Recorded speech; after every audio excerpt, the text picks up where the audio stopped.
여러분, 이런 사람 주위에 꼭 한 명쯤 있지 않으신가요? 아무 때나 전화를 걸어 자기 할 말만 하고 끊어버리는 사람, 아니면 기분 따라 다른 사람을 비난하거나 함부로 판단하는 사람들 말입니다. 우리는 이런 상황이 반복될 때마다 속으로 아휴, 왜 저러지? 하고 한숨을 쉬게 됩니다. 그런데 문제는 이 사람들이 낯선 사람들이 아니라는 점입니다. 오히려 가족이나 오랜 친구 혹은 자주 만나는 모임의 멤버처럼 우리와 가까운 사람일 때가 많습니다. 이처럼 단순히 저 사람은 멀리 해야겠다 하면서 끝낼 수 없는 경우라면 어떻게 해야 할까요? 오늘은 가까운 관계에서 무례한 사람들을 마주했을 때 흔들리지 않고 현명하게 대처하는 방법에 대해 이야기해 보려 합니다. 우리가 흔히 저지르는 실수는 저 사람의 성격을 바꿔보자거나 시간을 갖고 대화하면 달라질 거야라고 기대하는 것입니다. 그러나 보통 기대와는 무색하게 우리의 에너지만 소진하게 되고 스트레스를 더할 가능성만 커지게 됩니다. 이보다는 효과적인 대처 방법을 배우고 실천하는 것이 훨씬 더 현명한 선택입니다. 무례한 행동으로 우리에게 가장 큰 상처를 주는 사람은 의외로 가족이나 친한 친구처럼 가까운 사람들일 때가 많습니다. 그 이유는 이들이 우리와 가까운 사이인 만큼 자신의 행동을 우리가 당연히 이해하고 받아들일 것이라고 생각하기 때문입니다. 너는 왜 아직도 일을 하려고 하니? 그냥 집에서 쉬지. 그 나이에 무슨 운동이야. 다치기라도 하면 어쩌려고. 이처럼 우리의 마음을 아프게 하는 말들은 종종 가까운 사람들에게서 나옵니다. 그럼에도 불구하고 우리는 대체로 가족이니까 혹은 오랜 친구니까라며 이런 말들을 참고 넘어가는 경우가 많습니다. 하지만 우리가 계속 참기만 하면 그들은 자신의 말과 행동이 우리에게 얼마나 큰 상처를 주고 있는지 깨닫지 못합니다. 특히 가족 관계에서는 이런 문제가 더 두드러집니다. 매일 얼굴을 마주하다 보니 서로에 대한 예의와 존중을 쉽게 잊어버리기 때문입니다. 예전에는 식사하셨어요? 라며 따뜻하게 안부를 묻던 말이 어느새 그렇게 먹으면 혈압 올라요라는 잔소리로 바뀌곤 합니다. 물론 이러한 말들은 상대방을 걱정하는 마음에서 나온 것이겠지만 걱정돼서 하는 말이야라는 핑계들로 무례함이 일상처럼 자리 잡는 경우가 많습니다. 이런 상황에서 우리는 종종 저 사람이 좀 더 이해심이 있었으면 좋겠다라고 바라지만 이런 기대는 오히려 더 큰 문제를 초래할 수 있습니다. 다른 사람의 마음을 바꾸려 애쓰다 보면 대부분 실패하게 되고 결국 우리의 마음만 더 지치기 때문입니다. 그렇다면 어떻게 해야 할까요? 무엇보다 가장 중요한 것은 그 사람이 원래 그런 성향이구나라고 받아들이는 것입니다. 이는 포기하라는 뜻이 아니라 현실을 있는 그대로 인식하라는 뜻입니다. 더불어 적절한 거리를 유지하기 위한 준비 단계일 뿐입니다. 두 번째는 물리적인 거리를 두는 것입니다. 예를 들어 매일 만나던 사람과의 만남을 주 1, 2회로 줄이거나 매일 연락하던 친구와는 이틀에 한 번 정도로 연락 빈도를 조절해 보세요. 이런 물리적 거리두기를 통해 스트레스의 원인으로부터 자연스럽게 벗어날 수 있습니다. 마지막으로 심리적 거리두기를 실천하는 것도 중요합니다. 상대의 말을 들으며 내가 그렇게 생각할 수도 있겠구나라고 인정하되 내 생각을 바꾸거나 상대의 결정에 무조건 따르는 상황은 만들지 않는 것입니다. 또한 상대의 무례함이 나의 가치를 흔들지 않도록 건강한 경계선을 설정하는 연습도 필요합니다. 처음에는 이러한 거리두기가 낯설고 어려울 수 있지만 시간이 지나면 이것이 얼마나 현명한 선택이었는지 알게 될 것입니다. 적절한 거리를 두는 것이 오히려 관계를 개선시키는 계기가 되는 경우도 많기 때문입니다. 결국 중요한 것은 나의 마음을 지키는 것입니다. 가까운 사람이라고 해서 무조건 참을 필요는 없습니다. 여러분의 평화로운 일상을 위해 때로는 용기 있게 거리를 둘 줄 아는 지혜가 필요합니다. 이제 무례한 사람들에게 단호하게 대처하는 구체적인 방법을 살펴보겠습니다. 가장 중요한 것은 아니오라고 말할 수 있는 용기를 갖는 것입니다. 예를 들어, 이거 잠깐 도와줄 수 있으세요? 지금은 제가 바빠서 어려울 것 같습니다. 이번 주말에 시간 괜찮으시죠? 죄송하지만 이번 주말에는 이미 다른 일정이 있습니다. 그런데 이처럼 간단하고 명확하게 거절하는 것이 왜 이렇게 어려울까요? 우리는 나이가 들수록 상대방의 기분을 배려하느라 애매하게 대답하거나 어물쩍 넘어가는 경우가 많습니다. 하지만 이런 태도는 오히려 상황을 더 복잡하게 만들 뿐입니다. 때로는 이렇게 되물어보는 것도 방법입니다. 왜 제가 그걸 해야 하나요? 이 질문은 상대방을 당황하게 만들 수 있습니다. 무리한 요구를 하는 사람들은 대개 자신의 행동이 적절했는지 깊이 생각하지 않기 때문입니다. 따라서 단호하면서도 점잖게 대응하는 태도가 나를 지키는 가장 효과적인 방법이 됩니다.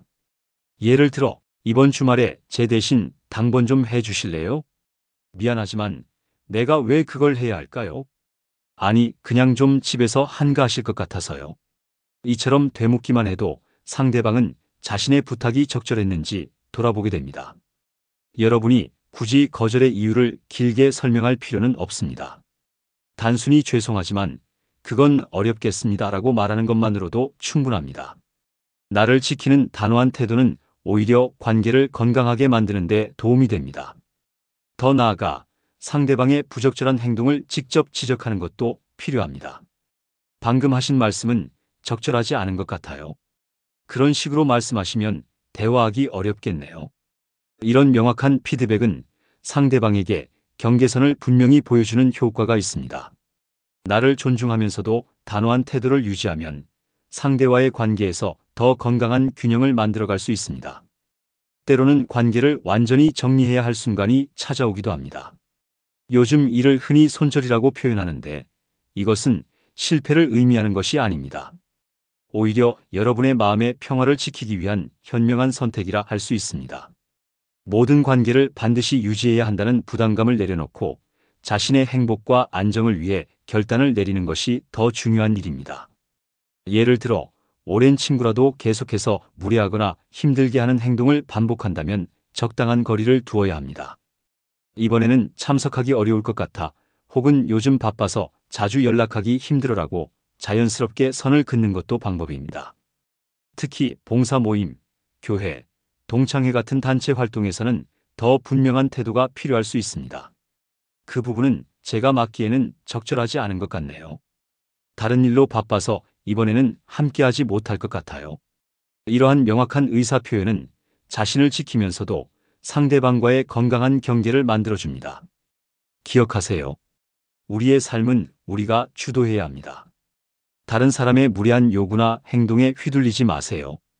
여러분에게는 아니오라고 말할 권리가 있고 그 권리를 행사하는 것은 부끄러운 일이 아닙니다. 결국 가장 중요한 것은 자신을 지키는 용기입니다. 여러분의 시간, 에너지, 그리고 평화는 소중하기 때문에 이를 지키기 위해 단호해지는 것을 두려워하지 마세요. 이제 누군가 무례한 말을 했을 때 어떻게 대처해야 할지 구체적으로 살펴보겠습니다. 많은 분들이 그냥 참고 지나가자라고 생각하시지만 이런 태도는 오히려 상황을 더 악화시킬 수 있습니다. 예를 들어보겠습니다. 아직도 그렇게 하냐? 내가 다 답답하네. 아이고, 나이도 있으신데 그걸 아직도 모르세요? 그 나이에 그런 걸 한다고. 이런 말을 들었을 때 보통 두 가지 반응을 하게 됩니다. 하나는 조용히 참는 것이고 다른 하나는 감정적으로 맞받아치는 것입니다. 하지만 둘 다 상대방의 태도를 바꾸는 데는 큰 효과가 없습니다. 가장 좋은 방법은 상대의 무례함을 차분히 지적하면서도 감정을 억제하며 대응하는 것입니다. 예를 들어 이렇게 말해볼 수 있습니다. 방금 하신 말씀은 저를 조금 무시하는 것처럼 들리네요. 그건 조언이라기보다는 지적처럼 느껴져서 불편합니다. 나이와 관계없이 서로 존중하는 대화를 하면 좋겠습니다. 이런 대응에서 중요한 점은 세 가지입니다. 첫째, 상대방의 무례한 말을 구체적으로 짚어내기. 둘째, 그 말이 주는 감정적 영향을 명확히 전달하기. 셋째, 원하는 대화 방식을 제안하기.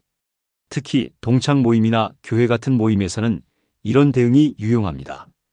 그 말씀은 다른 사람도 불편하게 들릴 수 있을 것 같아요. 다음에는 좀 더 긍정적인 이야기를 나누면 좋겠습니다. 가족이나 가까운 친구 사이에서는 이렇게 말해볼 수 있습니다. 자식이라도 이런 말은 좀 상처가 되는구나. 오랜 친구로서 존중하는 대화를 했으면 좋겠어.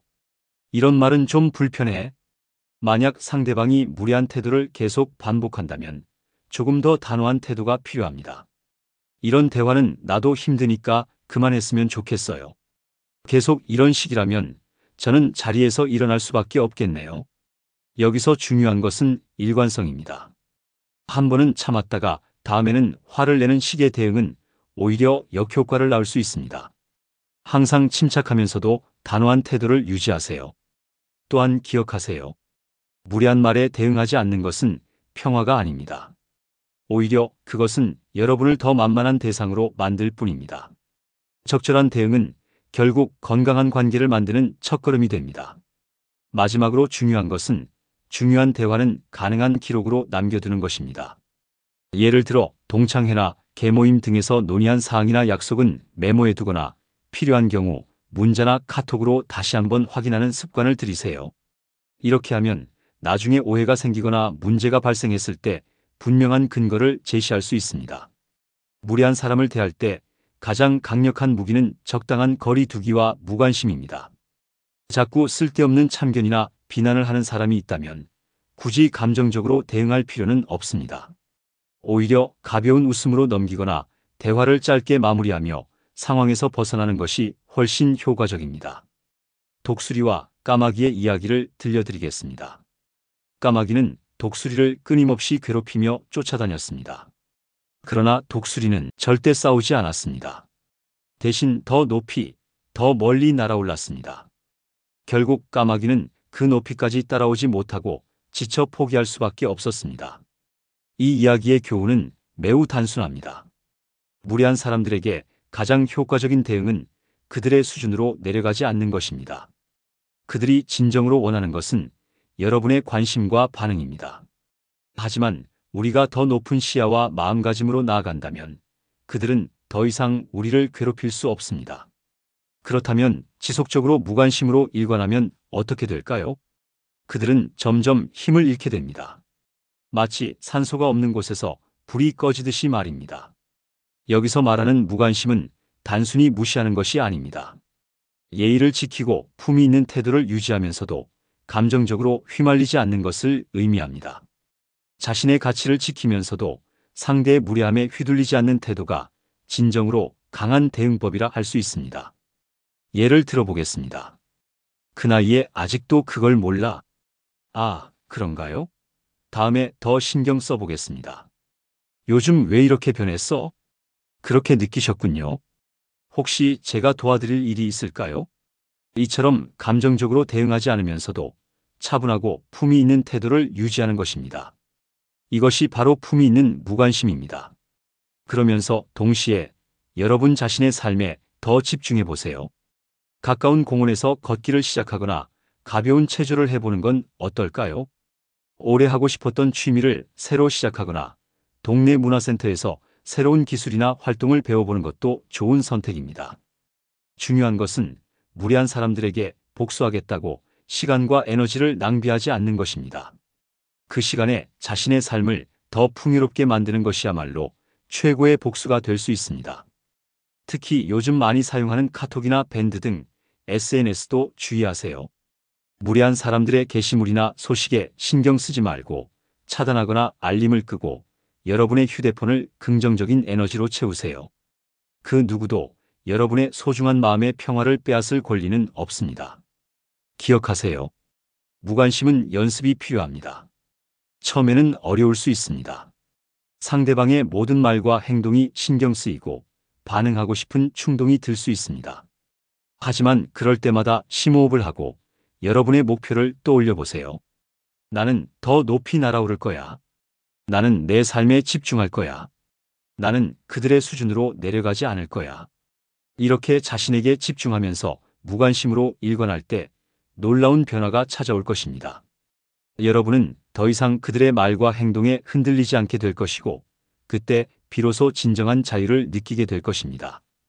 이제 마지막으로 가장 중요한 이야기를 해보겠습니다. 바로 나 자신을 우선으로 생각하는 것입니다. 우리는 종종 다른 사람들의 기대나 요구에 신경 쓰느라 정작 자신의 행복과 필요는 뒷전으로 미루는 경우가 많습니다. 특히 이런 경험 한 번쯤 있으시죠? 이번만 도와주시면 다른 사람도 다 하는 건데 당신이 안 하면 누가 하나요? 이런 말을 듣고 마지못해 네 라고 대답했다가 나중에 후회했던 순간들 말입니다. 하지만 이제는 달라져야 합니다. 나를 우선으로 생각하는 방법은 다음과 같습니다. 첫째, 자신의 감정에 귀를 기울이세요. 가끔 느껴지는 찝찝한 기분에는 이유가 있습니다. 그것은 우리 몸과 마음이 보내는 중요한 경고 신호입니다. 예를 들어 누군가 이렇게 요청할 때 다음 주 토요일에 우리 집으로 모여요. 준비 좀 도와주세요. 이 말을 들었을 때 속으로는 토요일엔 병원도 가야 하고 쉬고 싶은데 라는 생각이 들었지만 기존의 나는 알겠어요. 뭐부터 하면 될까요?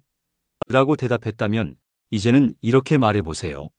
토요일은 일정이 있어서 참석하기 어렵겠네요. 다음에 꼭 도울게요. 작은 차이 같아 보이지만 이런 단호한 태도가 결국 여러분의 삶을 더 행복하고 평화롭게 만들어줍니다. 나를 우선으로 두는 것은 이기적인 행동이 아니라 건강한 관계를 유지하기 위한 첫걸음인 것입니다. 둘째, 완벽하려고 하지 마세요. 무례한 사람들은 종종 우리의 성실함이나 완벽주의를 이용합니다. 당신이 제일 잘하잖아. 이번에도 맡아줘. 당신밖에 없는데 어쩌겠어. 기억하세요. 여러분은 완벽할 필요가 없습니다. 실수해도 괜찮습니다. 모든 사람을 만족시키려고 애쓸 필요도 없습니다. 특히 모임이나 행사에서 과도한 기대를 받았다면 이렇게 말해보세요. 이번에는 다른 분께도 기회를 드리면 어떨까요? 셋째, 감사하지 않는 사람들과는 거리를 두세요. 여러분의 친절을 당연히 여기는 사람들이 있습니다. 예를 들어, 어머, 이거 고작 이 정도야? 좀 더 도와줄 수 있잖아. 라고 말하는 사람들과는 과감히 거리를 두세요. 진심으로 감사할 줄 아는 사람에게 에너지를 쓰는 것이 훨씬 보람됩니다. 넷째, 하루에 한 번은 나를 위한 시간을 가지세요. 책을 읽거나 산책을 하거나 좋아하는 드라마를 보는 것처럼 작은 일이라도 나를 위한 시간을 꼭 마련하세요. 예를 들어, 오늘은 혼자 시간을 보내고 싶어요. 지금은 제 시간이 필요합니다. 이런 말을 당당히 할 수 있어야 합니다. 여러분의 삶에서 가장 중요한 사람은 바로 여러분 자신입니다. 나를 우선으로 여기는 시간을 통해 더 행복하고 충만한 삶을 만들어갈 수 있습니다. 다섯째, 건강한 이기심을 가지세요. 단순한 이기심과 자기 사랑은 다릅니다. 건강한 이기심은 나를 보호하고 내 삶을 풍요롭게 만드는 원동력이 됩니다. 예를 들어 손주들에게 모든 시간을 쓰는 대신 가끔은 자신을 위한 시간을 가져보세요. 이번에는 제가 먼저입니다. 제 건강과 행복이 중요하거든요. 이렇게 말하며 자신을 돌보는 것은 결코 이기적인 행동이 아닙니다. 오히려 자신의 삶을 더 풍요롭고 행복하게 만드는 중요한 선택입니다. 무례한 사람들에게 진정한 복수를 하는 방법은 내 삶을 멋지게 살아가는 것입니다. 그들이 원하는 것은 바로 여러분의 반응과 에너지입니다. 그러므로 그들에게 휘둘리지 않고 여러분의 삶을 더욱 멋지게 만들어 가세요. 예를 들어 무례한 말을 듣고 마음이 상했지만 그 덕분에 취미 생활을 시작했어요. 친구의 무례함에 거리 두기를 했더니 더 좋은 친구를 만났네요. 마지막으로 소중한 사람들에게 시간을 쓰세요. 여러분을 진심으로 아끼고 존중하는 사람들과 함께 좋은 시간을 보내세요. 친구들과 함께 차를 마시거나 가족들과 식사를 하며 추억을 쌓는 것이야말로 인생의 진정한 승리입니다. 이렇게 작은 순간들이 결국 여러분의 삶을 더욱 풍성하게 만들어줄 것입니다. 이제 선택은 여러분의 몫입니다. 무례한 사람들에게 발목 잡혀 살 것인가 아니면 그들을 뛰어넘어 더 높이 비상할 것인가. 여러분이 후자를 선택하시길 바랍니다. 여러분의 삶은 너무나 소중하니까요. 누군가의 무례함에 낭비하기엔 너무나 아까운 삶입니다. 서로의 경험을 나누면서 우리 모두 함께 성장할 수 있을 거예요. 오늘 이야기가 여러분께 도움이 되었길 바랍니다. 다음에도 더 유익한 내용으로 찾아뵙겠습니다. 구독과 좋아요 부탁드려요. 감사합니다.